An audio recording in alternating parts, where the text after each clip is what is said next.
নমস্কার, আমি ডক্টর বোধিসত্ত্ব খান চলে এসেছি সহজ শেয়ার বাজারের আরেকটি নতুন এপিসোড নিয়ে। প্রিয় বন্ধুরা, আশা করি সবাই ভালো আছেন এবং সুস্থ আছেন। আজকের আমরা আলোচনা করব সোনা নিয়ে। বিগত প্রায় 2 বছর ধরে বলা যেতে পারে বা 1.5 বছর ধরে বলা যেতে পারে, সোনা যে ধরনের রিটার্ন দিচ্ছে সেটা সহজেই বিভিন্ন ইন্ডাইসেস, ইকুইটি ইন্ডাইসেসকে সহজেই বিট করে দিচ্ছে। কেবলমাত্র ভারতবর্ষে 2025 জানুয়ারি থেকে যদি এখন অবধি দেখেন, প্রায় 35% বেশি উত্থান এসেছে সোনাতে, এবং 2024 জানুয়ারি থেকে দেখেন যদি, তাহলে 40% উপর উত্থান এসেছে সোনার দামে। বর্তমানে সোনা কত দামে ট্রেড করছে জানলে চমকে যাবেন, এবং সত্যি বা আক্ষরিক অর্থে বাঙালি মধ্যবিত্তের পক্ষে সোনার গহনা কেনা খুব ডিফিকাল্ট হয়ে পড়ছে, এবং সেটা কতদিন তারা টানতে পারবেন, সোনা লাগাতার কিনে যেতে পারবেন, সেটা নিয়েও একটা বড় প্রশ্ন উঠছে। এবং এই আশঙ্কা কিন্তু অমূলক নয়, কারণ বিশেষজ্ঞরা যেটা বলছেন সেটা কিন্তু বাঙালি মধ্যবিত্তের জন্য যথেষ্ট চিন্তার কারণ। সোনা এমসিএক্সে কত লাস্ট ট্রেড করেছে, 3 অক্টোবর এক্সপায়ারি 1,07,740 টাকায় ট্রেডিং বন্ধ করেছে। 10 গ্রাম সোনা 24 ক্যারেট, এবং কেবলমাত্র বিগত কয়েকদিন মধ্যে 6 দিনের মধ্যে প্রায় 9,000 টাকার বেশি উত্থান এসছে এই 24 ক্যারেট সোনাতে প্রতি 10 গ্রামে।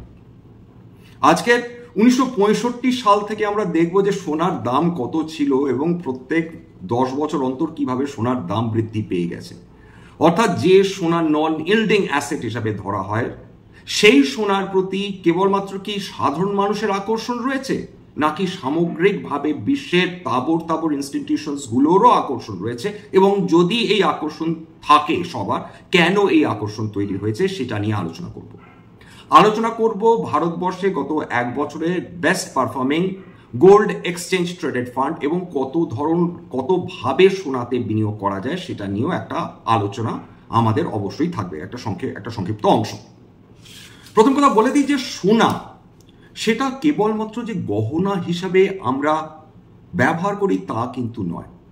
সোনা ইনভেস্টমেন্ট হিসাবে বহু যুগ ধরে, বহু বছর ধরে, শতাব্দী ধরে মানুষ বিনিয়োগ হিসাবেও কিন্তু ব্যবহার করে এসছেন, এবং সেটা মুদ্রা হিসাবেও ব্যবহার করে এসছেন। সেটা বাদশাদের আমলে হোক বা রাজাদের আমলে হোক, সব ক্ষেত্রেই সোনার ব্যবহার রয়েছে এবং এখনো থাকবে। সোনার একটা ঐতিহ্য রয়েছে। ভারতবর্ষ স্বর্ণপ্রসূত দেশ ছিল, ভারতবর্ষে বিপুল পরিমাণ যে সোনা ছিল, দুর্ভাগ্যবশত নানা কারণে সেই বহুল পরিমাণ সোনা আমাদের হাতে ছিল সেটা বিদেশে চলে গিয়েছে। এবং সোনার এই ঐতিহ্যের পাশাপাশি আমরা বিয়ের সময় এটা একটা কালচারাল একটা রিপ্রেজেন্টেশন হিসাবেও ধরা যেতে পারে, আমাদের সংস্কৃতির অংশ। সোনাকে শুভ ধরা হয়।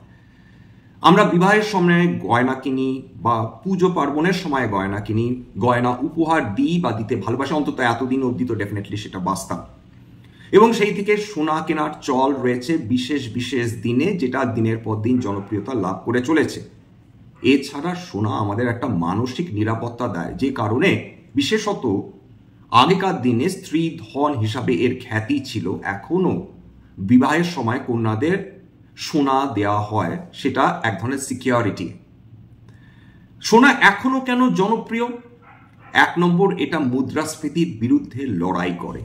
এই কারণেই যত দিন যাচ্ছে কেবলমাত্র সাধারণ রিটেলার্সদের মধ্যে নয়, বিশ্বের তাবর তাবর ইনস্টিটিউশনসদের মধ্যে সোনা প্রভূত জনপ্রিয়তা লাভ করে চলেছে।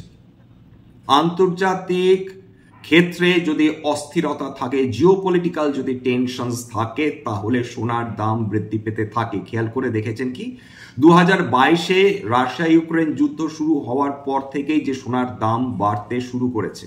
তারপর ইরান ইসরায়েল যুদ্ধ, আমেরিকা ডোনাল্ড ট্রাম্প তার ট্যারিফ ট্যানট্রামের ফলে সোনাকে আরো মজবুত করে তুলেছেন এবং ডলার ইন্ডেক্সকে আরো দুর্বল করে তুলেছেন। আপনারা প্রশ্ন করতেই পারেন, ডলার ইন্ডেক্সের সঙ্গে সোনার কি সম্পর্ক? একটা গাঢ় সম্পর্ক রয়েছে, সেটা নিয়ে আলোচনা করব। এবার সোনা ইনভেস্টমেন্ট করার উপায় কি? ফিজিক্যাল গোল্ড, অর্থাৎ আপনি সোনার দোকানে গিয়ে সোনার গহনা কিনতে পারেন, সোনার কয়েন কিনতে পারেন, গোল্ড বার কিনতে পারেন, এগুলো তো ট্র্যাডিশনাল উপায়, কিন্তু এখানে মেকিং চার্জ থাকবে, সেফটি সিকিউরিটির কনসার্ন থাকবে, এবং সোনা মজুদ রাখার জন্য আপনার একটা লকার থাকাটা আবশ্যক। দুই, গোল্ড এক্সচেঞ্জ ট্রেডেড ফান্ড। এই মুহূর্তে সবচেয়ে বেশি জনপ্রিয় মাধ্যম যেটা হয়ে উঠেছে সেটা গোল্ড এক্সচেঞ্জ ট্রেডেড ফান্ড। কিভাবে কেনা যায় গোল্ড এক্সচেঞ্জ ট্রেডেড ফান্ড? সেটা কেনার জন্যে আপনাদের কাছে একটা ডিম্যাট অ্যাকাউন্ট থাকতে হবে। যেভাবে আপনার শেয়ার কেনেন বা এক্সচেঞ্জ ট্রেডেড ফান্ডস কেনেন অন্যান্য, ঠিক একইভাবে গোল্ড ইটিএফও অতি সহজেই এই ডিম্যাট অ্যাকাউন্টের মধ্যে আপনি কিনে রেখে দিতে পারেন। এবং তার জন্য আপনাকে একসঙ্গে 1 গ্রাম সোনা কিনতে হবে এরকম মাথার দিব্যি কেউ দেয়নি, 10 গ্রাম কিনতে হবে মাথার দিব্যি কেউ দেয়নি। সোনার দোকানে গিয়ে এখন 1 গ্রাম সোনা কিনতে গেলেও যদি প্রায় 11,000 টাকা দিতে হয় বা 10,000-10,500 টাকা দিতে হয়, সেক্ষেত্রে অনেক মানুষের পক্ষে সেটা সম্ভব হয় না এককালীন 10,000-10,500 টাকা বের করে দেওয়া, তাও 1 গ্রাম। এবং কিছু কিছু ক্ষেত্রে এটা তো বলতে আপত্তি নেই যে হয়তো বা তারা বাঁকা চোখেও তাকান কেউ যদি 0.5 গ্রাম সোনা চান বা 1 গ্রাম সোনা চান। সেই কারণে গোল্ড ইটিএফ এরকম কিন্তু কেউ অবজ্ঞার চোখে আপনার দিকে তাকাবে না। আপনি 1 ইউনিট সোনা কিনতে পারেন, সেটা 80, 85, 90 এরকম বিভিন্ন দামে রয়েছে, অর্থাৎ ইউনিট হিসাবে সেটা কিন্তু গোল্ডকেই রিফ্লেক্ট করছে। অর্থাৎ এই ধরনের এক্সচেঞ্জ ট্রেডেড ফান্ড হয় গোল্ড মাইনিং কোম্পানিজ বা সরাসরি গোল্ডেই বিনিয়োগ করে থাকে। এছাড়া সভরেন গোল্ড ফান্ড ছিল যেটা দারুণ জনপ্রিয়তা লাভ করেছিল এবং ভারত সরকারের প্রবল আতঙ্কের কারণ হয়ে দাঁড়াবার ফলে এটা বন্ধ হয়ে যায়। কারণ গোল্ড যেভাবে যে অস্বাভাবিক র্যালি করেছে তার ফলে ভারত সরকারকে বিপুল পরিমাণ টাকা ফেরত দিতে হতো। এছাড়া তারা প্রত্যেক বছর তারা অতিরিক্ত 2.5% তারা ইন্টারেস্ট পেতেন এই সভরেন গোল্ড বন্ড কেনার জন্য। তার ফলে সরকার আপাতত এই প্র্যাকটিসটা বন্ধ করেছেন, কারণ এত জনপ্রিয় হয়ে উঠেছিল সভরেন গোল্ড বন্ড। প্রথম যে ট্রান্স সেটাতেই প্রায় 135% রিটার্ন এসেছে প্রায় 8 বছরে, দুর্দান্ত রিটার্ন। এখন তো আরো বেশি, সুতরাং সেইটা আপাতত বন্ধ রয়েছে। এছাড়া ডিজিটাল গোল্ড, এবার ডিজিটাল গোল্ড বিভিন্ন যে পেমেন্ট আপনারা যে অপশনসগুলো ইউজ করেন, জাস্ট উদাহরণ, কোনো রিকমেন্ডেশন কিন্তু নয়, যেমন পেটিএম, ফোনপে প্রভৃতি, জাস্ট উদাহরণ, তার মাধ্যমে ডিজিটাল গোল্ড কেনা যায়। কিন্তু ডিজিটাল গোল্ডের ক্ষেত্রে যেটা প্রবলেম রয়েছে, সেক্ষেত্রে আপনাকে একটা স্প্রেডের দাম দিতে হবে, জিএসটি তো অবশ্যই রয়েছে। এছাড়া গোল্ড ইম্পোর্ট করার জন্য ভারত সরকার বিপুল পরিমাণ কিন্তু একটা ট্যাক্স ইম্পোজ করে থাকে সোনার খরিদ্দারের ওপর। তার ফলে ডিজিটাল গোল্ডের তুলনায় এক্সচেঞ্জ ট্রেডেড ফান্ড অপেক্ষাকৃতভাবে সহজলভ্য এবং সেটা আপনাকে কিনতে কম খরচ করতে হতে পারে। সোনার ঝুঁকি নেই, অবশ্যই আছে সোনার ঝুঁকি, তবে যারা সোনার গহনা হিসাবে এটাকে দেখেন তাদের কাছে এটা ডেফিনেটলি ঝুঁকি হিসাবে তারা দেখেন না। কিন্তু যারা ইনভেস্টমেন্ট হিসাবে দেখেন তাদেরকে একটা জিনিস মাথায় রাখতে হবে যে সোনা একটা কমোডিটি নিঃসন্দেহে, এবং তবে এটা কিন্তু রিয়েল মানি যদি বলেন এটা রিয়েল মানি, তবে শেয়ারের মতন এত দ্রুত গতিতে কিন্তু শেয়ারের গোল্ডের দাম বৃদ্ধি হয় না, এটাও মাথায় রাখতে হবে। গোল্ড একটা সেফ হ্যাভেন, একটা গুড হেজিং অপশন, দুর্দান্ত রিটার্ন দিচ্ছে। বিগত 1 দশক, 15 বছর, 20 বছর দেখলে বুঝতে পারেন গোল্ড সাংঘাতিক রিটার্ন দিয়েছে। কিন্তু ইন্ডিভিজুয়াল কোম্পানির তুলনায় বেশি রিটার্ন দেওয়া সোনার পক্ষে একটু ডিফিকাল্ট। কারা সোনায় ইনভেস্ট করতে পারেন বা ইনভেস্ট করে থাকেন, যাদের সেফ একটা ইনভেস্টমেন্ট অপশন, অর্থাৎ যারা শেয়ার বাজারে ঝুঁকি নিতে চান না, বন্ড মার্কেটে ঝুঁকি নিতে চান না বা মিউচুয়াল ফান্ডে ঝুঁকি নিতে চান না, তারা এই ধরনের সেফ ইনভেস্টমেন্টের দিকে তাদের নজর বেশি। এছাড়া পোর্টফোলিও ডাইভার্সিফাই যারা করতে চান, অর্থাৎ যারা কেবলমাত্র এক ধরনের অ্যাসেট দিয়ে তাদের পোর্টফোলিও রাখতে চান এরকম নয়, কেউ সোনাতে, কেউ মিউচুয়াল ফান্ডে, কেউ মানি মার্কেট বা ডেট মার্কেট, কেউ বন্ড মার্কেটে বিনিয়োগ করেন, আবার সোনা, রূপো এগুলো গুড অপশনস অ্যাজ ইনভেস্টমেন্টস। তবে সব টাকা আবার সোনাতে রাখলে কিন্তু বিপদ, কারণ গোল্ড কিন্তু in itself non yielding asset, এটা সব সময় মাথায় রাখতে হবে। কিন্তু সোনাতে ইউজুয়ালি যারা বিশেষজ্ঞ তারা বলে থাকেন যে 5 থেকে 15% যদি আপনার মোট ইনভেস্টমেন্টের একটা অংশ যদি সোনাতে রাখেন সেটা কোনো ক্ষতি কিছু হবে না। তাহলে সোনা আমাদের কাছে কেবলমাত্র যে ধাতু তা নয়, এটা একটা নিরাপদ ভরসার জায়গা, ইনভেস্টমেন্টের ক্ষেত্রে একটা ব্যালেন্স তৈরি করে, এবং সেটা আমরা যদি বুদ্ধি করে ব্যবহার করি, অর্থাৎ প্রত্যেক মাসে কিছু টাকা করে বিনিয়োগ করি, কারণ আবার বলছি যে আপনি 1 ইউনিটও gold exchange traded fund ETF কিনতে পারেন। সেক্ষেত্রে খুব বেশি বড়জোর খরচ হলে 85 টাকা থেকে 90 টাকা, কোনো কোনো ক্ষেত্রে বিভিন্ন মানে যেরকম ইটিএফ রয়েছে তার যেরকম দাম রয়েছে। পার লিটার মোদ্দা কথা এটাই যে আপনি আপনার সাধ্যের মধ্যে রয়েছে এরকম 1 ইউনিট 2 ইউনিট 10 ইউনিট করে কেনা, যখন যেমন পারবেন আপনি কিনতে পারেন। আপনি কিনুন কিন্তু বলছি না, কিনতে পারেন। সুতরাং সোনা একটা সেফ ইনভেস্টমেন্ট হিসাবে ধীরে ধীরে কিন্তু নিজেকে সবার সামনে নিয়ে এসেছে। এবার চলে আসি যে সোনার দাম বিগত কয়েক বছর ধরে মারাত্মক বৃদ্ধি পাচ্ছে। তার কারণটা কি? তার কারণ কি সাধারণ মানুষ যারা সোনা পাগলের মতন কিনে চলেছেন? উত্তর হচ্ছে না, সাধারণ মানুষ কেনার জন্য সোনার দাম বাড়ে না, ডিমান্ড বাড়ে, কিন্তু তারা যে পরিমাণ সোনা কেনেন তা দিয়ে ওভারঅল সোনার দাম মারাত্মক বেড়ে যাবে এরকম নয়। তাহলে এখানে সোনার দাম পেছনে মূল কারিগর কারা? সোনার দাম বৃদ্ধি করার পেছনে মূল কারিগর বিভিন্ন দেশের সেন্ট্রাল ব্যাংকগুলো, যেমন আমাদের রিজার্ভ ব্যাংক অফ ইন্ডিয়া। কত সোনা কেনা হয়েছে জানেন? এবং কারা বেশি সোনা কিনেছেন? সেন্ট্রাল ব্যাংক যারা 2025 অবধি যারা যেরকম সোনা কিনেছেন, সর্বাধিক সোনা কিনেছেন পোল্যান্ড, রিপাবলিক অফ পোল্যান্ড, প্রায় 68 টন সোনা কেবলমাত্র 2025 কিনেছে। এছাড়া কাজাখস্তান, তারা মোটামুটি 34 টন সোনার মতন কিনেছে। এটা কিন্তু আমি গোল্ড কাউন্সিল, ওয়ার্ল্ড গোল্ড কাউন্সিলের এবং ইন্টারন্যাশনাল মনিটারি ফান্ড সেখান থেকে ডেটাটা নিয়েছে। এছাড়া চায়না কিনেছে প্রায় 21 টনের মতন, চেক রিপাবলিক কিনেছে প্রায় 12 টনের মতন, ভারতবর্ষ কিনেছে প্রায় 6 টনের মতন। এছাড়া অন্যান্য যারা সোনা কিনেছে তার মধ্যে চায়না তো ডেফিনেটলি রয়েছে, টার্কি রয়েছে, বিপুল পরিমাণ তারা সোনা কিনে রেখে দিয়েছে, প্রায় 19 টনের মতন সোনা কিনে রেখেছে। আচ্ছা, এটা ভাবুন তো, টার্কি থেকে চায়না সবাই এই পরিমাণ কেন সোনা কিনছেন? রিজার্ভ ব্যাংক অফ ইন্ডিয়া এই পরিমাণ সোনা কিনছেন কেন? কারণ তারা আর ডলারকে ফরেন রিজার্ভ কারেন্সি হিসেবে ভরসা করতে পারছেন না। তারা বুঝতে পারছেন ডলার ইন্ডেক্স দিনের পর দিন দুর্বল হয়ে চলেছে। যে ডলার ইন্ডেক্স 109 পৌঁছে গেছিল জানুয়ারির কাছাকাছি, সেটা আজকে নেমে দাঁড়িয়েছে 98 এর কাছে। ডলার যত দুর্বল হবে তত সোনার চাহিদা বৃদ্ধি হবে, এটা সবসময় মাথায় রাখবেন। সুতরাং এবার ছাড়া যখনই ফেডারেল ব্যাংক, আমেরিকাতে ফেডারেল ব্যাংক তারা ইন্টারেস্ট রেট কমিয়ে দেয়, তখন সোনার দাম বৃদ্ধি হতে থাকে। এই যে তাদের কেন্দ্রীয় ব্যাংক অর্থাৎ আমেরিকার কেন্দ্রীয় ব্যাংক ফেডারেল ব্যাংক বলেছেন তারা আরেকটা রেট কাটের পথে হাঁটবে, তার ফলে কিন্তু সোনার দাম ক্রমাগত তার চাহিদা বৃদ্ধি হচ্ছে। এর আগেও তাদের ফেডারেল ব্যাংক, তাদের কেন্দ্রীয় ব্যাংক, তারা কিন্তু ক্রমাগত ইন্টারেস্ট রেট কমিয়ে গেছে এবং তার সঙ্গে সঙ্গতি রেখে সোনার দামও বৃদ্ধি হয়েছে। যেহেতু সোনার ডলার ইন্ডেক্সড, তাই ডলার যখন ডলার ইন্ডেক্স কমে তখন এই পরিমাণ সোনা কিন্তু একই ডলার দিয়ে বেশি কেনা সম্ভব হয়। ঠিক সেই কারণে বিভিন্ন সেন্ট্রাল ব্যাংকগুলো তারা সোনা কিনছে এবং সোনাকে বলা হয় রিয়েল মানি, বা সেটা কখনো তার ভ্যালু হারায় না। এই কারণে সেন্ট্রাল ব্যাংকগুলো ডলার থেকে আস্তে আস্তে সরে আসছে এবং সোনাতে কনসেন্ট্রেট করছে, এটা মাথায় রাখতে হবে। এই ডেটা যেটা দিলাম সেটা 31 জুলাই 2025 অবধি। এছাড়া যদি ফিজিক্যাল গোল্ডের কথা বলেন, দেখুন ফিজিক্যাল গোল্ড কেনার জন্য কি কি দিতে হচ্ছে আপনাকে? জিএসটি চার্জেস দিতে হচ্ছে, যেটা 3%, লকার চার্জেস দিতে হচ্ছে, ইন্স্যুরেন্স দিতে হচ্ছে, এবং যদি ডিজিটাল গোল্ড কেনেন সেক্ষেত্রে স্প্রেডের একটা দাম আপনাকে দিতে হচ্ছে, যেটা কিন্তু এক্সচেঞ্জ ট্রেডেড ফান্ডের ক্ষেত্রে সেটা দিতে হয় না, কিন্তু অ্যানুয়াল একটা চার্জেস রয়েছে ওই 0.5% থেকে 0.9%-এর মধ্যে।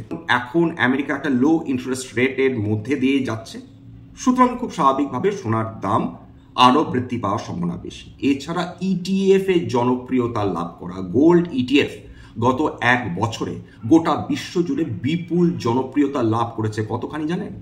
98.5% সোনার চাহিদা বা সোনা গোল্ড ইটিএফ এর চাহিদা বৃদ্ধি পেয়েছে গোটা বিশ্ব জুড়ে। আনবিলিভেবল। এবং সবচেয়ে বেশি সোনার ডিমান্ড এসেছে ভারতবর্ষ এবং চীনের কাছ থেকে। মনে রাখতে হবে গোটা বিশ্ব জুড়ে গোল্ড প্রোডাকশন মোট এখনো অব্দি যতখানি গোল্ড মাইনিং করা হয়েছে তার মাত্র 2 থেকে 3% অতিরিক্ত গোল্ড প্রোডাকশন সম্ভব হয় গোটা বিশ্ব জুড়ে, কারণ গোল্ড অত্যন্ত লিমিটেড, সেই জন্য এটা এত দামি, এত প্রেশাস, এত মহার্ঘ। এবং এই যে সোনার দাম কমার ব্যাপার রয়েছে, এই সোনার দাম কমাটা খুব ডিফিকাল্ট, কারণ যত ডিমান্ড রয়েছে এবং যত সাপ্লাই রয়েছে তার মধ্যে ফারাক বিশাল। অর্থাৎ সাপ্লাই অত্যন্ত কম এবং ডিমান্ড বা চাহিদা অত্যন্ত বেশি। এর মধ্যে আরো কিছু চ্যালেঞ্জেস রয়েছে, মাইনিং চ্যালেঞ্জেস রয়েছে, এনভায়রনমেন্টাল চ্যালেঞ্জেস রয়েছে, রেগুলেশনস রয়েছে, এক্সট্রাকশন কস্ট দিনের পর দিন বৃদ্ধি পাচ্ছে এবং হাই ডিমান্ড, সব মিলিয়ে গোল্ড প্রাইসেস যেগুলো দিনের পর দিন বিশ্বজুড়ে বৃদ্ধি পেয়ে চলেছে। গোটা মানে যদি 2024 থেকে মানে ইয়ার অন ইয়ার যদি দেখেন প্রায় 45% সোনার দাম বৃদ্ধি পেয়ে গিয়েছে। এবং যদি আন্তর্জাতিক বাজারে যদি সেই হিসাবে দাম দেখেন $3,592.5 প্রতি আউন্স সেটা পৌঁছে গিয়েছে সেপ্টেম্বরের 5 তারিখ লাস্ট ডেটা। এবং যেটা প্রেডিক্টেড মিড 2026 অব্দি মানে পরের বছর গোল্ড $4,000 প্রতি আউন্স পৌঁছে যেতে পারে। অর্থাৎ এখানে সেন্ট্রাল ব্যাংক ইনভেস্টর ডিমান্ড যত দিন যাচ্ছে এমনভাবে বৃদ্ধি পাচ্ছে যে গোল্ড সাপ্লাই এর ক্ষেত্রে একটা হিমশিম খাওয়ার মতন অবস্থা হয়েছে। এবং তার প্রভাব কার ওপর পড়ছে? খুব স্বাভাবিকভাবে বাঙালি মধ্যবিত্তের ওপর পড়ছে। সুতরাং দয়া করে হতাশ হবেন না, কারণ আমাদের হাতে তো অপশন রয়েছে। কে বলেছে আপনাকে একসঙ্গে 1 গ্রাম কিনতে হবে বা একসঙ্গে 10 গ্রাম কিনতে হবে বা 100 গ্রাম কিনতে হবে? কোনো প্রয়োজন তো নেই। 1 গ্রামের মানে 1 ভাগের 100 ভাগও কেনা যায়। অগাস্টের 28 তারিখে মানে গোল্ডের দাম কত ছিল? 22 ক্যারেট 24 ক্যারেট দুটোই বলছি। এবং সেপ্টেম্বর 5 তারিখ অব্দি গোল্ডের দাম কত দাঁড়িয়েছে সেটাও বলবো। গোল্ড রেট, এটা কিন্তু এফএক্স রেট না, স্ট্যান্ডার্ড গোল্ড রেট অর্থাৎ 22 ক্যারেট 28 অগাস্ট 94,700 টাকার দাম ছিল প্রতি 10 গ্রাম, 94,700। এবং পিওর গোল্ড 24 ক্যারেট সেটার দাম ছিল 99,440 টাকা।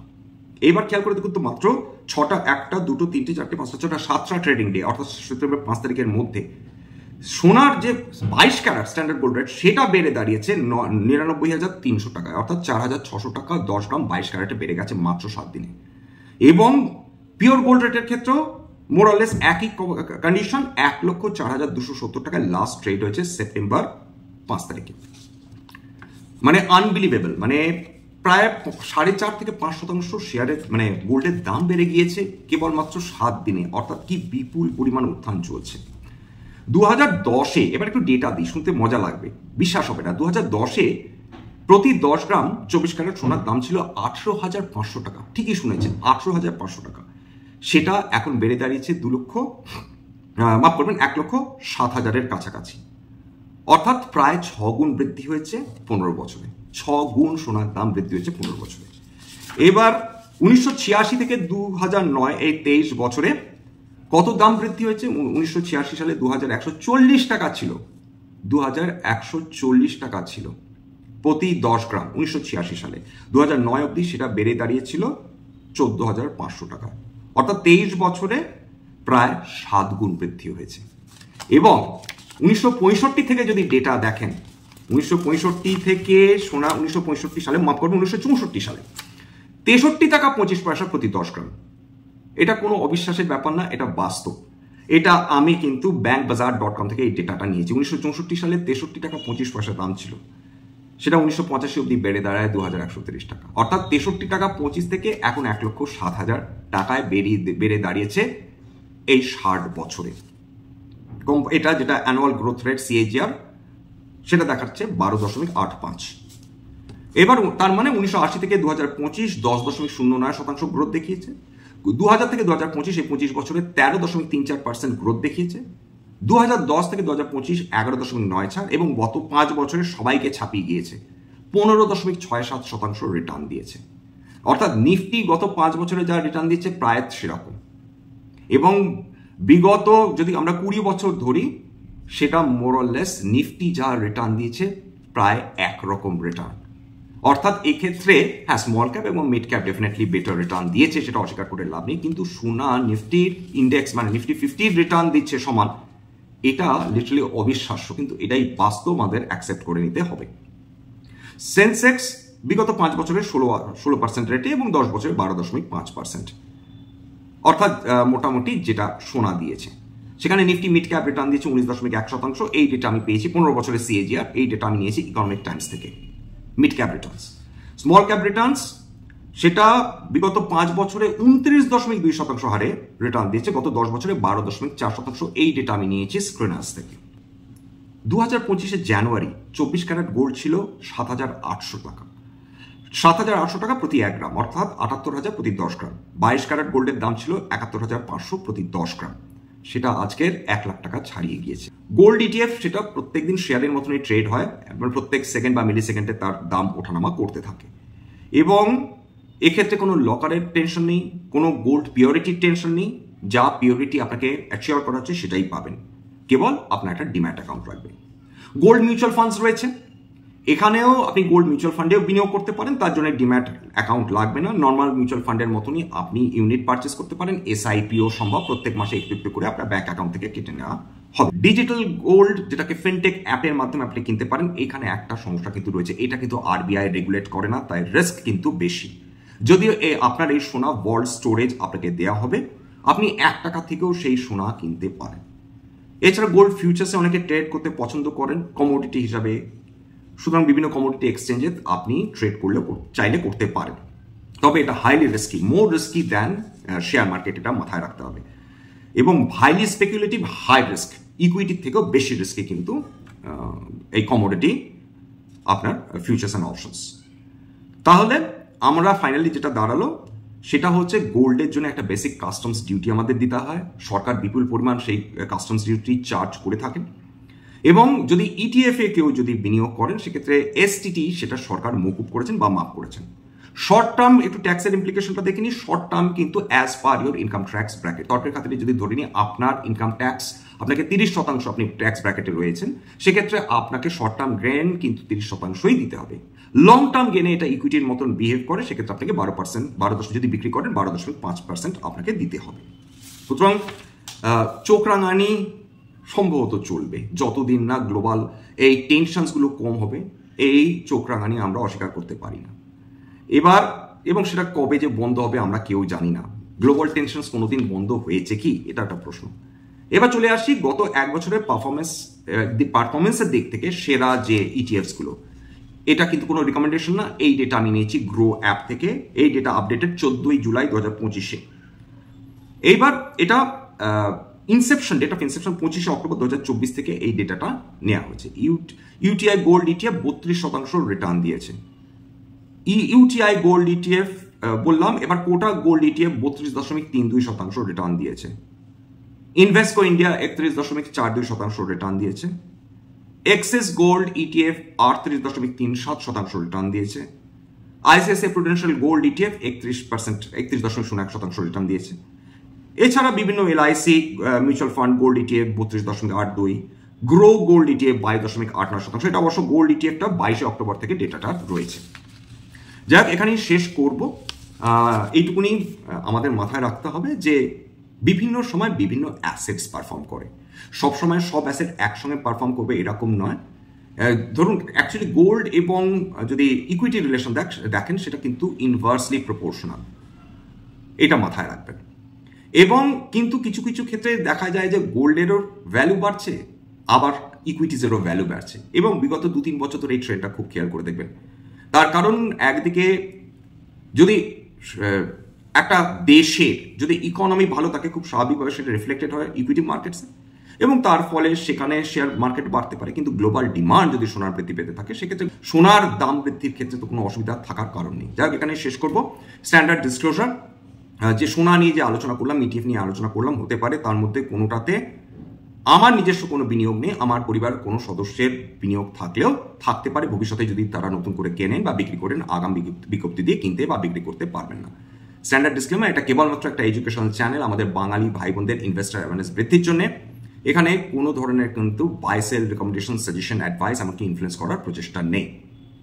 আমার কথা শুনে যদি কোনো ব্যাপারে বাই সেল সিদ্ধান্ত নেন, ক্ষতির মুখোমুখি হতে পারেন। সুতরাং সবসময় একজন সেবি রেজিস্টার্ড ইনভেস্টমেন্ট অ্যাডভাইজারের পরামর্শ নেওয়ার চেষ্টা করবেন বা নিজের ডিউ ডিলিজেন্স করার চেষ্টা করবেন, সেক্ষেত্রে আপনারা উপকৃত হলেও হতে পারে।